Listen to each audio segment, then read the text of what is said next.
just don't know. People see me, but they just don't know. Come on, baby, let the good time roll. Yo, what's going on, everybody? It is Straight Out of Boston here, aka the King of Boston. Today we are back for episode 35 of the Georgia State Dynasty here on NCAA Football 14. And you can see two of the players on our recruiting board have already committed to separate schools. So we're going to have to end up removing them and allocating those points into other recruits. I almost said commits. So anyway, you can see, I believe this is actually not a sped up version of me just kind of dispensing my points. That is probably not the right word I was looking for, but anyway, just throwing my points around or whatever to the different recruits that we're trying to get to commit to Georgia State. And you can see some of them right there. You see Adam Buchanan, 78 overall defensive back. We're looking to put all 700 points we can into.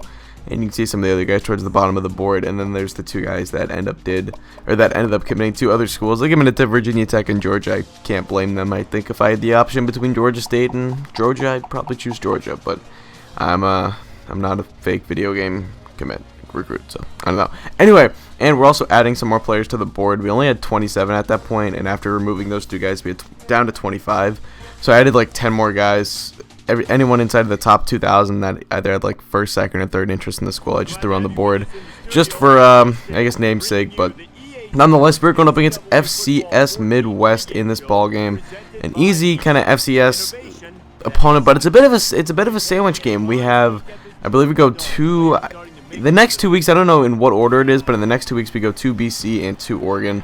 So this is a bit of a sandwich game that's supposed to be a pushover, kind of just a nice way for Georgia State to get on its feet after a tough loss to Virginia Tech last week. So we'll see how it goes. In the first possession of the ball game for us, Jeremy Johnson dropping back. He's going to step up, break a tackle, and scramble up the middle for the first down. A 12-yard pickup for the redshirt sophomore quarterback, originally from Auburn. Here we go, 2nd and 7. Johnson pump fakes. He's going to look to the middle. Rufus Warren is there. The 10-yard pickup for the 6'8" tight end. And that's going to set up a first down. Now read option. Johnson will keep it. Cuts back up the middle. He'll pick up a solid 7 yards on the play, setting up a 2nd and short coming up. And now later in the drive on 3rd and 4. He's going to drop back on the screenplay looking for Ronnie Bell out of the backfield. Bell will pick up the first down, get 6 yards. That's all he needed. And we have a 1st and goal about the 5-yard line. Now 2nd and goal. Handoff to Ronnie Bell up the middle. He gets in there. Touchdown Georgia State. And we get a 7-0 lead early on in the 6-yard touchdown run by the former quarterback Ronnie Bell. And you can take a look at a studio update right here. Notre Dame beats Louisville in a battle of top 15 opponents.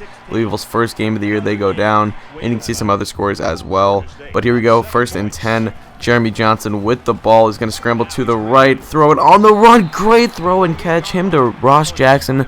That's a combo we're going to be looking at here for the next 3 years, hopefully. That was a nice pitch and catch right there. 1st and 10 once again, play action over the right side. Justin Wagner's there.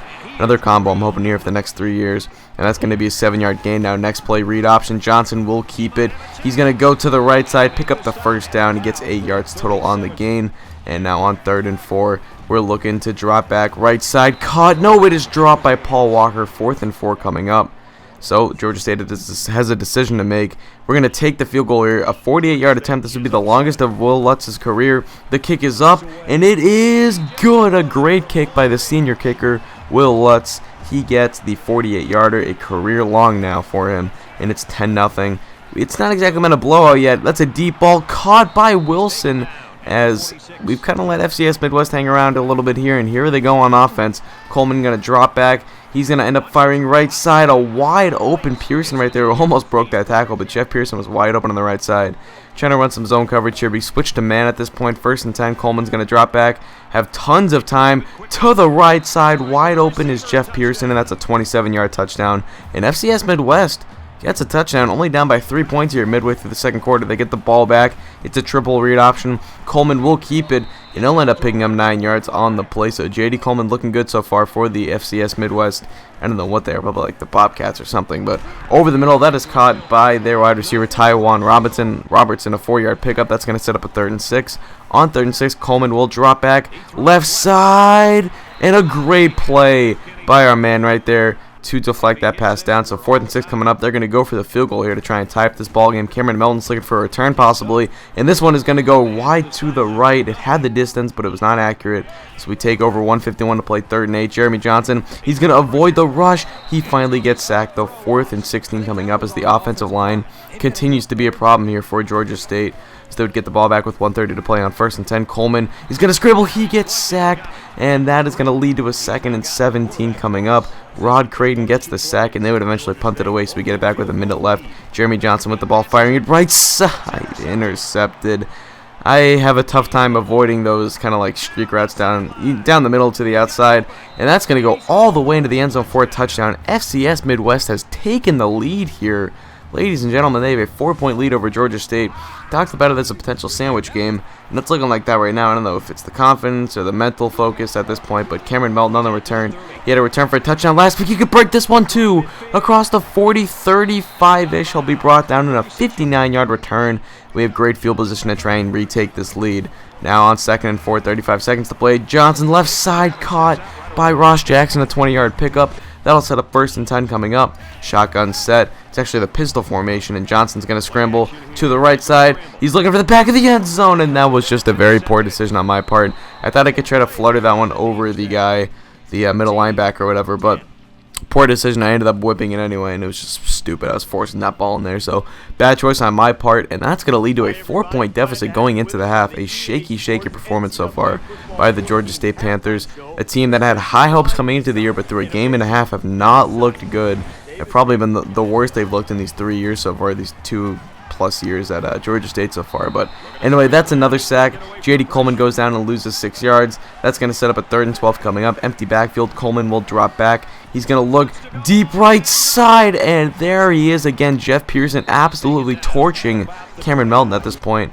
And here was where I made the decision to put Cameron Melton on the other side of things, get Antonio Huff against Jeff Pearson, see if he could get a bit of a different matchup, see if that would try to swing the advantage towards our side, so to say. But Jacobs here, the backup quarterback, and then he throws that one away. So 4th and 2 coming up, and they're going to go for it here. Man in motion, I formation. Jacobs will drop back. He's going to fire it right side. Caught, but a great tackle by Scott Powers. Keeps running back Ben Hawley short of the 1st down marker, and that is going to be a turnover on down. So we take over 2nd and 10. Johnson, he will drop back, scramble to the right side. He doesn't really see anything he likes. Finally throws it in a tiptoe catch by Paul Walker. Beautiful play by the freshman wide receiver, and that is going to set up a 1st down later in the drive. 3rd and 4, triple read option, and up to Blake Gardner.